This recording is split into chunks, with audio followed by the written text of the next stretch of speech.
When is the perfect time to buy real estate? Well, the answer is that it really just depends on a number of different things. And so today we're going to be diving into those key items to consider whenever you're making the decision to buy a house. Hey y'all, if you're brand new here, my name is Brock and I help people buy and sell homes all over San Antonio, Texas and the surrounding areas. So if you're thinking about buying a home soon, whether it's in the next 7 days or maybe it's in the next 7 months, please do not hesitate to reach out to me. I'm getting phone calls, texts, and emails all the time from folks just like you who are looking to do the same thing. And I just love when that happens. So all of my contact information is down below, and I would love to help you make a smooth purchase and a smooth move to San Antonio, Texas. Now, I wanted to make this video for you because I'm getting this question quite often. A lot of people are always asking me, hey Brock, I'm thinking about buying a house, but I'm not sure if it's quite the right thing for me to do right now. Can you help me out? And so I more than happily sit down with folks and kind of go over their situation and ask them some questions to kind of see whether or not they're actually in a position to be ready to buy a house. So today we're going to be taking a look at some of those things. So you might want to save this video, refer back to it quite often, or share it with someone you know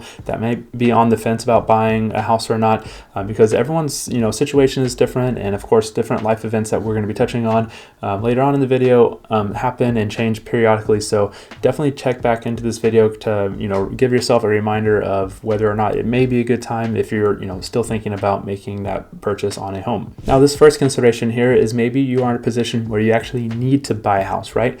Maybe you need to relocate for a number of different reasons. Maybe you have that new job offer in hand and you need to be moving to a new city or a new part of the city to be closer to the job. So maybe you are in a spot where you need that housing in that other area, and that is a reason to be buying a house. Now, maybe you're relocating to be closer to family for a number of reasons. Maybe you've got aging parents, or maybe you've got a new grandkid in the family and you are looking to be closer to the family members to create those memories and enjoy moments with the family.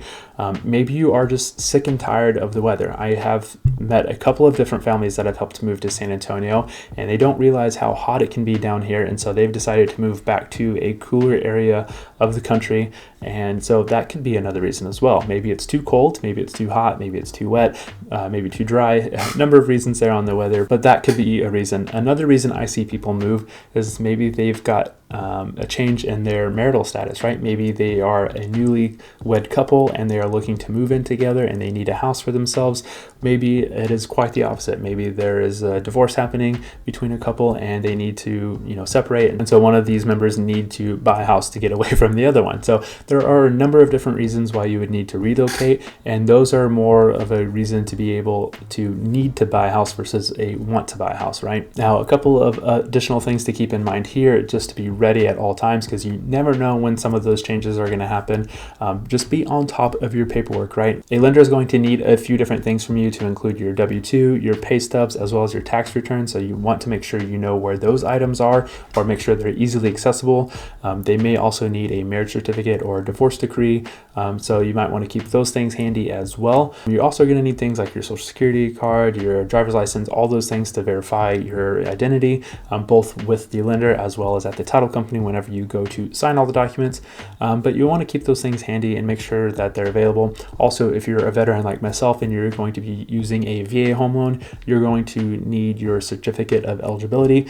Your lender can actually help you access that if you don't know where it is, but you want to make sure you have one available, as well as like your DD-214, just to make sure that all those documents are ready to go, because a lender, again, will need to see all of these things. Now, if you own a home already, you might want to do a couple things just throughout your time with owning the home, just to make it easier in case, again, one of these life events does pop up unexpectedly. So make sure to keep on top of general home maintenance, things like changing your air filters, making sure that the yard looks good and is taken care of, making sure it's clean. You'd be surprised how many homes I've been in that are a complete disaster and they have to be totally cleaned before we even get them listed for sale, or quite the contrary, where I've worked with buyers, we walk into a home that's just an absolute mess and it deters them from wanting to buy that house. So keep on things such as that, as well as things like AC tune-ups and repairs, just general repairs to anything that may be breaking around the house. You want to make sure to stay on top of those things, because if you're a homeowner and you're needing to buy a home soon,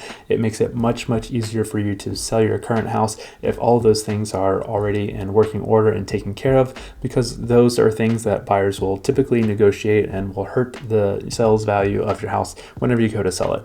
Now, the second thing you might want to consider is just the time of the year whenever you are making that decision, right? There are certain times of the year that are much busier in the real estate market, so it makes it a little bit more competitive and harder to buy homes versus other times of year. So you might want to buy a house when there is much less demand out there from other buyers, and traditionally it is in the wintertime, so anywhere between November to February is typically the slowest time of the year for the real estate market. Now, of course, most of the major holidays fall in that time range as well. You got Thanksgiving, Christmas, and all of the other holidays there. So that is traditionally the reason why it is a slower market, because people just don't want to move around the holidays. They want to enjoy the family time, but it also means that you as the buyer have the ability to negotiate more in most cases, as well as take advantage of price decreases. Now, this is when, during this time, November to February is when we typically do see lower home prices for the year. We see better deals on new construction. We see homeowners on existing homes more willing to be flexible on their prices, as well as the other terms and contracts.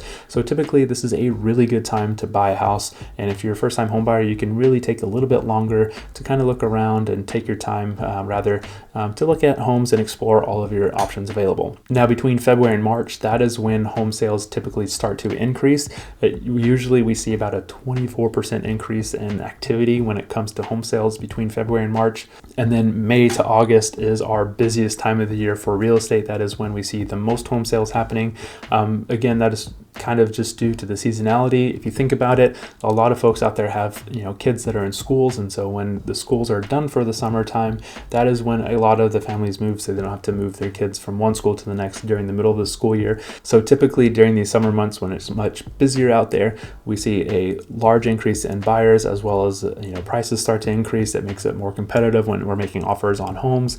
Builders don't have quite as much available during this time as well, so it's still a good time to buy if you're in a position where you need to buy. But if you have the ability to wait till the winter months, I highly recommend trying to wait until the winter months when there's less competition and it's a more in your favor as a buyer to go out there and look for a home to purchase. Now, the final consideration I want to go over is the fact that you should buy a house whenever you are comfortably able to afford to buy a house, right? It's often said that it's best to buy and wait versus to wait and buy here in the real estate market, and that's typically due to the fact that the value and prices of homes typically increase year over year, decade over decade, going on and on. And of course, we can kind of relate this to that old Chinese proverb of, the best time to plant a tree was 20 years ago. The next best time is today.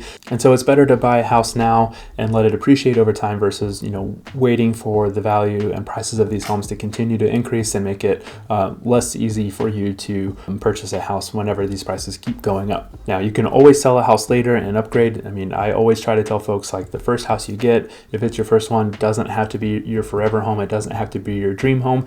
It's merely, your first home, so you can start building equity, start saving up, and, making moves to that next house that you are looking to purchase. Now, if you're actually thinking about buying a house, you want to make sure these key financial things are in order before making that final decision. So let's take a look. The first thing is your credit score, right? Most lenders out there want to see at least a 620 credit score to give you the best possible rates out there. However, a lot of banks will go down to 580 as well. And if you're below 580, you just want to make sure to work on a plan to get that credit score up to at least a 620. And if you're below 580, I would highly recommend working to get at least a 620 as well to make sure that you get the best possible rates out there. Now, if you're a veteran out there looking to use your VA home loan, however, there is no minimum credit score requirement. But again, I would strive to get at least a 620 credit score or better to get the best possible rates out there. Now, another thing to keep in mind is the amount of savings you have on hand, right? Unfortunately, you do need some cash whenever you go buy a house, right? It's not free to do so. So if you are looking to do most loan types, if you have at least 5 to 7% of the purchase price you're looking at saved up, you are more than good to go on things such as your down payment, as well as some of the additional closing costs, such as title fees and lender fees and all of that fun stuff. So you'll want to make sure you have that on hand for the title and closing fees, but also you'll want to pay for things like an inspector to go and inspect the house and make sure you have a solid understanding of the condition of the house as well. So there are some upfront costs as well as some closing fees associated with buying a house, and you'll want to make sure you have that cash available on hand to make those purchases and payments as well. In addition, you do have things that you have to pay up front, like an earnest money deposit as well as an option fee as well. So you'll want to make sure that you have those saved up as well. And that is also included in that 5 to 7% or more that you should save up. Now, another big factor on being able to buy a house is, of course, your income, right? If you don't have a large income, you will probably not be able to afford much of a house. So if you are looking at a higher price point, or you wish to be at a higher price point, make sure you have solid income. Or even if you know you're about to get a big pay raise or promotion at work, you can even wait a few more months to make sure that you have solid income. As we're speaking about solid income, you'll want to make sure that your work history is also as good as possible. If you have large gaps, just make sure you're able to explain that to the lender, because they will look at that. Now, if you are fresh out of college and looking to buy a house, that you can use the fact that you were in college as some of work experience, even though you may not have a lot of it at the time. So you can do that. Also, while we're talking about income here, if you are fresh out of school and starting a new career, if you have an offer letter already in hand from your future employer, the lender can use that as well as proof of income for that stuff. And the final thing I want to touch on here on the financial section is, of course, your debt, right? Unfortunately, we are in a nation that takes on a lot of debt, a lot of consumer debt out there. So if you have a high balance on credit cards, if you have a large car loan that you just got out there, or any number of other debt payments that you have out there, you may want to work on getting your debt down or reducing it however you can, because the less debt you have on your end, the better you are in the eyes of the lender. So you'll want to make sure that you have a handle on your debt. Now, if you did just go open up a new line of credit, whether it's a new credit card, you just got a new car, maybe you just got a bunch of furniture for your current residence, that may play a factor into you getting approved for a loan or not. So you'll just want to make sure that you don't open too many new lines of credit, or the fact that you have a lower balance on your cards as well. So now that is all I wanted to touch on when it comes to the finances and the final consideration there. So overall, I hope you gained a lot of information from this video, and hopefully you found it useful. Now, if you are uncertain of your situation, or if you would just like to hop on a brief phone call with me, I'd be more than happy to jump on a Zoom call or get on a phone call with you and kind of assess your situation and give you my opinion on whether or not you are ready to buy a house.